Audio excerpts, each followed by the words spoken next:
दोस्तों, हिंदू शास्त्रों के अनुसार इस ब्रह्मांड में 3 लोक और 14 भुवन बताए गए हैं। बहुत से लोगों के दिमाग में ये सवाल आता है कि क्या इस ब्रह्मांड में पृथ्वी लोक के अलावा भी कई और लोक हैं? अगर हैं तो क्या उन्हें देखा जा सकता है और क्या उन तक पहुंचा जा सकता है? क्या सच में आज भी वैकुंठ और स्वर्गलोक का अस्तित्व है? अगर है तो हम अपने विकसित विज्ञान की मदद से इन लोकों को ढूंढ क्यों नहीं लेते?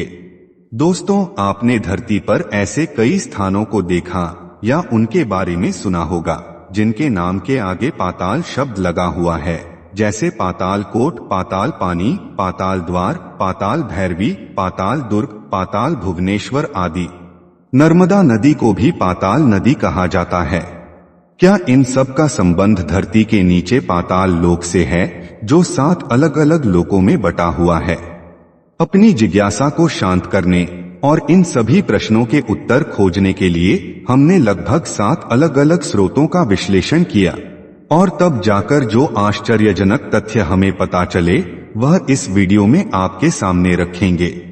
दोस्तों, हम और आप जिस लोक में रहते हैं इसमें हमारी इंद्रियां इतनी सीमित हैं कि हम ब्रह्मांड की कई चीजों को ना देख सकते हैं और ना ही सुन सकते हैं। आज का विज्ञान भी यही बात कहता है। ब्रह्मांड में ऐसे अनगिनत रहस्य हैं जिनका पता हम वैज्ञानिक तरीकों से भी नहीं लगा सकते। आज मंगल ग्रह तक जाने में हमें कई महीने लग जाते हैं, जबकि हमारे धर्म शास्त्रों में हजारों बार इस बात का जिक्र है कि ऋषि मुनि अपनी यौगिक शक्ति से अंतरिक्ष को पार करके स्वर्ग लोक की यात्रा केवल कुछ क्षणों में कर लेते थे। वशिष्ठ और विश्वामित्र जैसे महान ऋषि अपने शरीर सहित कई बार पृथ्वी से स्वर्गलोक जाते थे और वहां होने वाली सभाओं में हिस्सा लेते थे। इस वीडियो में आगे हम आपको वैकुंठ लोक से जुड़ी कुछ खास जानकारी देंगे और आपको बताएंगे कि भगवान विष्णु का यह लोक कहां पर स्थित है, पृथ्वी से कितनी दूरी पर है और मनुष्य इस लोक में कैसे जा सकता है।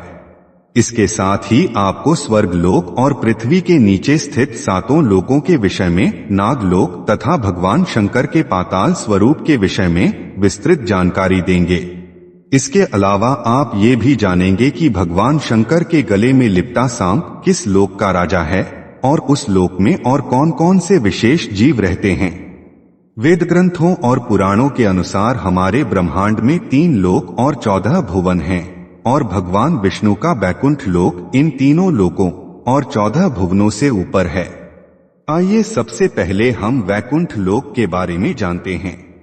भगवान विष्णु के लोक वैकुंठ को ब्रह्मांड से बाहर और तीनों लोकों से ऊपर बताया गया है। यह लोक ब्रह्मांड से 3 गुना बड़ा है। वैकुंठ अत्यंत सुंदर स्थान है और यहाँ पर रहने वालों का जीवन भी उतना ही सुंदर है। इस लोक में पहुंचने को ही मोक्ष कहा जाता है, क्योंकि यहाँ पहुंचकर आत्मा को एक दिव्य शरीर प्राप्त होता है और वह जन्म मृत्यु के बंधन से छूट जाती है। वैकुंठ की देखरेख के लिए भगवान के 96 करोड़ पार्षद तैनात हैं। इस लोक के बीच में भगवान विष्णु व देवी लक्ष्मी कमल के फूल के ऊपर विराजमान हैं। दोस्तों, वैकुंठ की दूरी पृथ्वी से लगभग 4 पदम 10 मील 40 खरब किलोमीटर से भी ज्यादा है। आज हम अंतरिक्ष में सबसे तेज 39,000 किलोमीटर प्रति घंटे की रफ्तार से सफर कर सकते हैं। अगर हम इस रफ्तार से भी वैकुंठ लोक की तरफ बढ़ें तो भी हमें इस दूरी को पूरा करने में 12 लाख से ज्यादा सालों का समय लगेगा। यानी आज की तकनीक के हिसाब से तो वैकुंठ लोक तक पहुंचना असंभव है। भगवत गीता के 8वें अध्याय में श्री कृष्ण अर्जुन को कहते हैं, हे अर्जुन, ब्रह्मलोक सहित सभी लोक पुनरावर्ती हैं, परंतु हे कुंती पुत्र, मुझको प्राप्त होकर पुनर्जन्म नहीं होता, क्योंकि मैं कालातीत हूँ। इसका अर्थ हुआ वैकुंठ धाम कभी नष्ट नहीं होता। इसके अलावा जितने भी लोक और भुवन हैं, यहाँ तक कि ब्रह्मलोक भी सृष्टि के साथ समाप्त होते हैं और फिर से बनते हैं।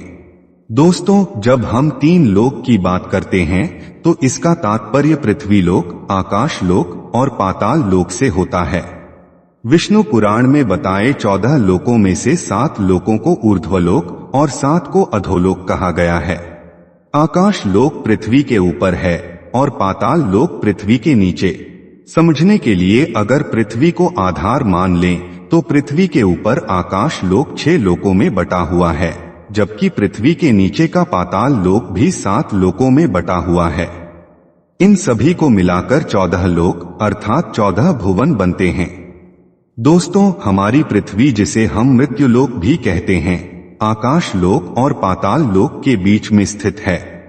गरुड़ पुराण के अनुसार जिस व्यक्ति ने अपने जीवन में अनैतिक कर्म किए हैं वे मृत्युलोक पर दोबारा जन्म लेते हैं, और जो अच्छे कर्म कर मोक्ष को प्राप्त कर लेते हैं वह बैकुंठ लोक में स्थान पाते हैं। दोस्तों, आइए प्रथम भाग में हम पृथ्वी के नीचे स्थित 7 लोकों के बारे में जानते हैं। पृथ्वी के नीचे पहले लोक का नाम अतल है।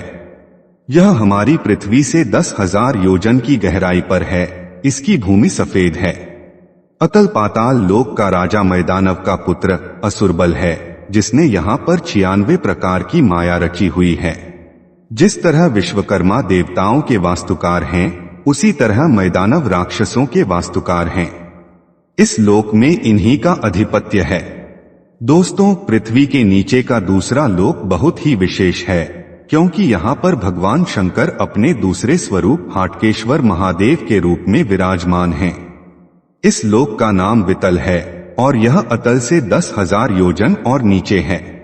वितल लोक में भगवान हाटकेश्वर महादेव अपने भूत गण एवं पार्षदों के साथ रहते हैं और वे इस लोक पर राज करते हैं। वे प्रजापति की सृष्टि वृद्धि के लिए भवानी के साथ विहार करते रहते हैं। उन दोनों के प्रभाव से वहां हाट के नाम की सुंदर नदी बहती है। तीसरा है सुतल। यह वितल से भी 10,000 योजन नीचे है। इसकी भूमि अरुण यानी प्रातःकालीन सूर्य के रंग की है। पृथ्वी के नीचे का चौथा लोक है तलातल। यह सुतल से 10,000 योजन और नीचे स्थित है। इस लोक में दानव राज मय रहता है, जो इस लोक में शासन करता है।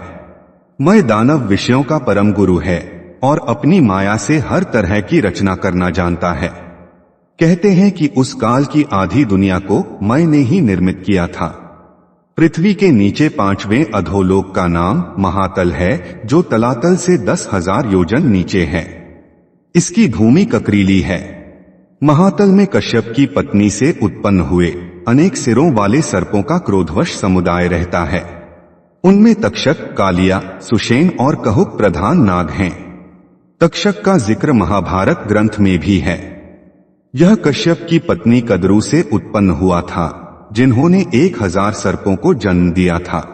तक्षक नागराज वासुकी से छोटा व अन्य सर्पों में सबसे भयंकर था। यह पाताल लोक के 8 प्रमुख नागों में से एक है। इसे सर्पराज भी कहा जाता है। तक्षक को भगवान शिव के गले में रहने वाले नागराज वासुकी का छोटा भाई माना जाता है। पृथ्वी के नीचे 6वें अधोलोक का नाम रसातल है। यह महातल से 10,000 योजन और नीचे स्थित है। रसातल में पणि नाम के दैत्य और दानव रहते हैं। ये निवात कवच और हिरण्यपुरवासी भी कहलाते हैं। पहले ये नगरी इंद्र आदि देवताओं के अधीन थी, जो इंद्रलोक से भी सुंदर हुआ करती थी। बाद में ब्रह्मा जी के आशीर्वाद से निवात कवच राक्षस ज्यादा शक्तिशाली हो गए और उन्होंने ये नगरी इंद्र से जीत ली। बाद में अर्जुन ने इंद्र की सहायता से यहाँ के राक्षसों का विनाश किया। आखिरी अधोलोक पाताल लोक है। यह रसातल से भी 10,000 योजन नीचे है और इसकी भूमि स्वर्ण निर्मित है। यहाँ कुलिक, महाशंड, धनंजय, शंखचूड़, अक्षतर और देवदत्त जैसे बड़े क्रोधी और बड़े बड़े फनों वाले नाग रहते हैं। इन सब में किसी के 5, 7, किसी के 10, किसी के 100 और किसी के 1000 सिर हैं। उनके फनों के ऊपर की चमकती हुई मणियां अपने प्रकाश से पाताल लोक का सारा अंधकार नष्ट कर देती हैं। इन नागों में वासुकी नाग सबसे प्रधान है। भगवान शिव का परम भक्त होने के कारण वासुकी उनके गले पर विराजमान रहते हैं। वासुकी नाग को समस्त नागवंश के नागों का राजा बताया गया है। शास्त्रों के अनुसार एक समय वासुकी का कैलाश पर्वत के पास ही विशाल राज्य था। अत्यंत विशाल और लंबा शरीर होने के कारण वासुकी नाग ने समुद्र मंथन के समय रस्सी के तौर पर अपना अहम योगदान दिया था। वासुकी नाग के मस्तक पर नागमणि होती है। ऐसा माना जाता है कि सर्वप्रथम शिवलिंग की पूजा का प्रचलन वासुकी नाग के कारण शुरू हुआ। दोस्तों, इस वीडियो में हमने पृथ्वी के नीचे के 7 लोकों के बारे में जाना। अब इस भाग में यहीं पर रुकते हैं। इस वीडियो के दूसरे भाग में हम पृथ्वी के ऊपर स्थित 6 ऊर्ध्व लोकों को विस्तार से जानेंगे। अगर ये बातें आपको समझ आई हो तो वीडियो को लाइक करें और अपने बंधु बांधवों को शेयर करें, और ऐसे ही वीडियोस को देखने के लिए हमारे चैनल वैदिक ज्ञान संगम को सब्सक्राइब करें। सर्वे शुभम भवतु। आइए मिलते हैं अगली वीडियो में।